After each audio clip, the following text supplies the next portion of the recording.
Praise the Lord. Words army ministries ఏస్తు అనే దినం చూస్తున్న మీ అందరికీ కూడా నా వందనాలు. ఈరోజు దేవుడు మనతో మాట్లాడుతున్న మాటలను మనం అందరం కలిసి శ్రద్ధగా ధ్యానించుకుందాం. ఈరోజు దేవుడు మనకు తెలియజేయాలనుకుంటుంది ఏంటంటే కంటెంట్మెంట్, అంటే సాటిస్ఫాక్షన్, సంతృప్తి అనే దానికోసం మనం ఈరోజు డిస్కస్ చేసుకుందాం. మనం మన డే టు డే లైఫ్‌లో చాలా మందిని చూస్తూ ఉంటాం కదండీ! సాటిస్ఫాక్షన్ లేని వారిని. అండ్ అలానే ఈ వాక్యం వింటున్న వారిలో కూడా చాలామంది ఉండొచ్చు సాటిస్ఫాక్షన్, సంతృప్తి లేని జీవితం. వాళ్ళింకా ఎలా ఫీల్ అవుతారంటే, ఇంకా సాటిస్ఫాక్షన్ లేనిదే ఇంక లైఫ్ అనేది లేదు అన్నట్టుగా ఫీల్ అవుతారు. అస్సలు సాటిస్ఫై అవ్వరనమాట. మనం ఇప్పుడు ప్రెజెంట్ టైంలో చూసినట్లయితే స్టూడెంట్స్ ఎస్పెషల్లీ ఎగ్జామ్స్ అయ్యి రిజల్ట్స్ వచ్చాయి కదండీ మొన్న. చాలామంది స్టూడెంట్స్ వచ్చిన మార్క్స్‌కి అస్సలు సాటిస్ఫై అవ్వరనమాట. నాకు తెలిసిన నా ఫ్రెండ్ ఒక అమ్మాయి ఉందనమాట. తనకి బానే వచ్చాయి marks. But still she was like అస్సలు సాటిస్ఫై అవ్వదు తనకొచ్చిన మార్క్స్‌తో. మనం ఎప్పుడు కూడా దేవుడు మనకిచ్చిన దానికి మనం సాటిస్ఫై అవ్వాలి. We need to be very thankful for whatever we got in our life అనేది మనకి ఎప్పుడు కూడా ఉండాలి. మనం ఎప్పుడు థాంక్‌ఫుల్‌గా ఉండాలి.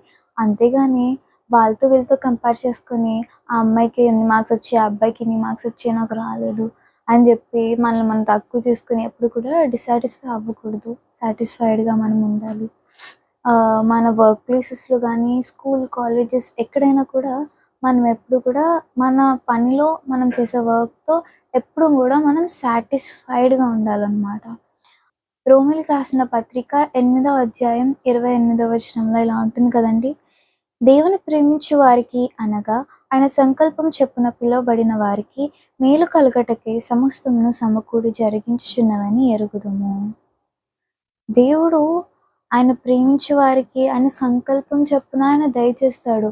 కాబట్టి దేవుడిచ్చిన దానికి మనం ఎప్పుడు కూడా డిస్సాటిస్ఫై అవ్వకూడదనమాట. మనం థాంక్‌ఫుల్‌గా ఉండాలి.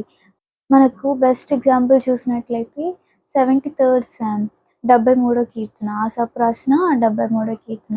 ఆసాపు భక్తుడు కూడా ఆ కీర్తనలో ఉంటుంది. చాలా సంతృప్తి లేకుండా ఉంటాడనమాట. ఎందుకంటే భక్తిహీనులను చూసి ఆయన సంతృప్తి లేకుండా ఉన్నాడనమాట. బట్ దేవుడు ఆయనకి తెలియజేస్తారు. అట్ లాస్ట్ మొత్తానికి ఆయన సాటిస్ఫైడ్‌గా ఉంటారనమాట.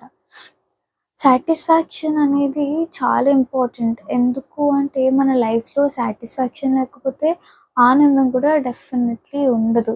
అంతే గదండీ! ఉంటుంది గదా! ఫిలిపియన్స్ చాప్టర్ 4 వర్స్ 4లో rejoice in the Lord always again I say rejoice. ఎల్లప్పుడు ప్రభువునందు ఆనందించుడి, మరలా చెప్పుదును ఆనందించుడి అని ఉంటుంది కదండీ! సో, మనం ఎప్పుడు కూడా ఆనందంగా ఉండాలి. ఆనందంగా ఉండాలంటే మనలో సాటిస్ఫాక్షన్ అనేది డెఫినెట్‌లీ కూడా ఉండాలనమాట. ఇఫ్ మన లైఫ్‌లో ఏమైనా బ్యాడ్ ఇన్సిడెంట్ జరిగినా కూడా ఓకే. ఇది దేవుని చిత్తం అని మనం దాన్ని యాక్సెప్ట్ చేసేవారుగా ఉండాలి. అంతేగాని నిరుత్సాహపడిపోకూడదు. సో, మరి అలా అయితే భక్తుడైన యోబు గారిని చూసినట్లయితే ఆయన లైఫ్‌లో అన్నీ కోల్పోయాడు. ఆయన సమస్త ఆస్తిని, ఆయన పిల్లలను, everything. He lost everything in his life. But ఆయన దేవుని యందు నమ్మిక ఉంచాడు. ఆయన ఫెయిత్ కలిగి ఉన్నాడు. కాబట్టి దేవుడు మళ్ళీ ఆయన్ని అనేక రెట్లు ఆశీర్వాదాలతో ఆయన్ని మళ్ళీ తృప్తిపరిచారు. అలానే మనం కూడా ఎప్పుడు కూడా డిస్సాటిస్ఫైడ్‌గా అసలు ఉండకూడదనమాట. మనం ఆయన యందు విశ్వాసం కలిగి ఉండాలి. దీనికి మెయిన్ కీ రూల్ ఏంటి అంటే సాటిస్ఫాక్షన్‌గా ఉండాలంటే మనం దేవుని యందు విశ్వాసం కలిగి ఉండాలి. ఎప్పుడైతే మనం దేవుని యందు విశ్వాసం కలిగి ఉంటామో అప్పుడు మనం కూడా యోబు గారిలాగానే అనేక ఆశీర్వాదాలతో దేవుడు మళ్ళీ అగైన్ మనల్ని నింపుతాడు. సో, కాబట్టి ఎవరైతే వాక్యం వినుచున్నారో మీరందరూ కూడా మీ లైఫ్‌లో ఏమైనా సాటిస్ఫైడ్ లేని సిట్యుయేషన్స్ ఏమైనా ఉంటే వాటన్నిటిని పక్కన పెట్టి ఇది దేవుని చిత్తం అనే దాన్ని మనం యాక్సెప్ట్ చేసి, ట్రూత్‌ని యాక్సెప్ట్ చేసి, ప్రభు నీ చిత్తం ఏదుంటే అది జరుగును గాక అని చెప్పి మనం మన లైఫ్ పట్ల మనం ఎప్పుడు కూడా థాంక్‌ఫుల్‌గా ఉంటూ దేవునికి ఇష్టమైన బిడ్డలుగా అండ్ అలానే సాటిస్ఫైడ్‌గా ఉందాం. ఈ చిన్ని వాక్యం దేవుడు దీవించును గాక. ఆమేన్. అందరూ కళ్ళు మూసుకున్నట్లయితే ప్రార్థన చేసుకుందాం. ప్రార్థన. పరిశుద్ధుడా యేసయ్యా మీకే వందనాలు, స్తోత్రాలు, స్తుతులు చెల్లిస్తున్నాం తండ్రి. ప్రభా యేసయ్య, ఈ వాక్యం ఎవరైతే వినిచున్నారో వారందరినీ కూడా మీరే దీవించండి, ఆశీర్వదించండి ప్రభా. మరి తండ్రి, మాలో ఏమైనా డిస్సాటిస్ఫాక్షన్ లాంటివి ఏమైనా ఉంటే వాటన్నిటిని కూడా తీసివేసి మంచిగా మీకు ఇష్టమైన బిడ్డలుగా ఉండేలానికి మరి మాకు సహాయం దయచేయమని అడుగుతున్నాం తండ్రి. మరి మాకు ఇచ్చిన ఈ బ్యూటిఫుల్ లైఫ్స్ని బట్టి మీకే వందనాలు, థ్యాంక్స్ చెల్లిస్తున్నాం ప్రభా. నా తండ్రి యేసయ్య, ఈరోజు ఎవరైతే పుట్టినరోజులు, వివాహ దినోత్సవాలు జరుపుకుంటున్నారో వారందరినీ కూడా మీరే బ్లెస్ చేయమని అడుగుతూ చిన్ని ప్రార్థన యేసు నామములో అడిగి వేడుకుంటున్నాం మా పరమ తండ్రి. ఆమేన్. God bless you.